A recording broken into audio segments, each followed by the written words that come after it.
हजरत उमर फारूक रज़ियल्लाहु अन्हु का इतिहास इस्लाम के सुनहरे दौर की एक महान कहानी है। उनका पूरा नाम उमर इब्न अल-खत्ता था। वे इस्लाम के दूसरे खलीफा थे और अपने न्याय, शक्ति, ईमानदारी और प्रशासनिक कौशल के लिए प्रसिद्ध हैं। नीचे 1000 शब्दों के आसपास उनकी जीवन यात्रा को विस्तार से बताया गया है। प्रारंभिक जीवन। हजरत उमर का जन्म मक्का में लगभग 584 ईस्वी में हुआ। वे कुरैश कबीले के बनी अदी शाखा से थे। उनका पूरा नाम उमर बिन अल-खत्ता बिन नुफैल था। इस्लाम कबूल करने से पहले वे इस्लाम के प्रबल विरोधियों में से थे और एक मजबूत और प्रभावशाली व्यक्ति माने जाते थे। इस्लाम कबूल करना। हजरत उमर ने इस्लाम उस समय कबूल किया जब मुसलमानों पर अत्याचार हो रहे थे।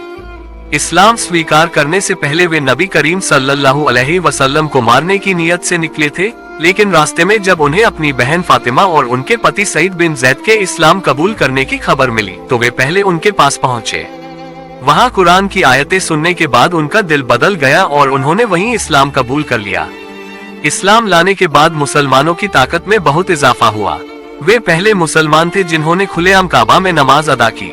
नबी करीम के साथ हजरत उमर नबी करीम के साथ हर घड़ी में मौजूद रहे, चाहे वह हिजरत का समय हो, युद्ध का मैदान हो या सामाजिक सामरिक मसलों का हल निकालना हो।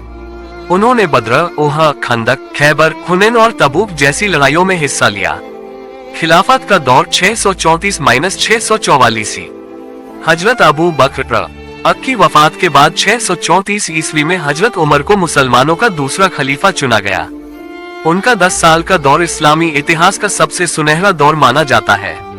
इस अवधि में इस्लामी हुकूमत बहुत तेजी से फैली और इराक, मिस्र, ईरान, सीरिया, यरूशलेम और फारस जैसे बड़े क्षेत्र इस्लाम के झंडे तले आए। प्रशासनिक सुधार। हजरत उमर ने इस्लामी हुकूमत में कई नए प्रशासनिक ढांचे लागू किए। दीवान प्रणाली, सैनिकों और कर्मचारियों की वेतन सूची, मुस्लिम कैलेंडर, हिजरी कैलेंडर की शुरुआत, जेलों की स्थापना, काजियों की नियुक्ति, न्याय प्रणाली का विकास, नगर पालिका प्रशासन, सड़कों, पुलों और नहरों का निर्माण। हजरत उमर को फारूक का मिला, जिसका मतलब है सच्चाई और झूठ में फर्क करने वाला। उन्होंने अपने परिवार के लोगों के साथ भी वही सख्त रवैया अपनाया जो आम जनता के लिए था।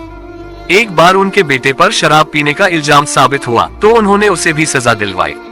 फतह और विस्तार। उनके दौर में इस्लाम ने फारस की सासानी हुकूमत और रोम की बाइजेंटाइन हुकूमत को बुरी तरह परास्त किया।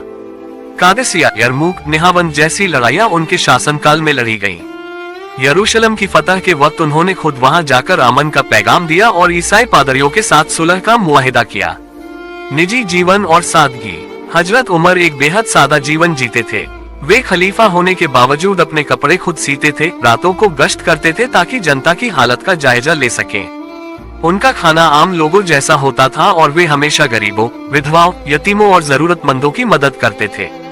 शहादत। 644 ईस्वी में एक फारसी गुलाम अबू लुलु फिरोज ने नमाज के दौरान मस्जिद ए नबवी में उन पर हमला कर दिया। कुछ दिनों बाद उनकी शहादत हो गई। शहादत से पहले उन्होंने एक शूरा परामर्श समिति बनाई जिससे अगला खलीफा चुना जाए। हजरत उमर की विरासत में न्याय, ईमानदारी, प्रशासनिक कुशलता और इस्लामी भाईचारे का संदेश है। उन्हें इतिहास में दुनिया के सबसे प्रभावशाली नेताओं में गिना जाता है। महान इतिहासकार माइकल एच हॉट ने भी उन्हें दुनिया के 100 सबसे प्रभावशाली लोगों की सूची में शामिल किया। हजरत उमर रज़ियल्लाहु अन्हु का जीवन एक आदर्श मुस्लिम नेता, एक न्यायप्रिय प्रशासक और एक सच्चे अल्लाह के बंदे का उदाहरण है। उनका दौर आज भी इस्लामी हुकूमत और प्रशासन के लिए एक रोल मॉडल माना जाता है। अगर आप चाहें तो मैं इसका PDF, पॉइंट वाइज सारांश या बच्चों के लिए सरल भाषा में रूपांतरण भी कर सकता हूँ।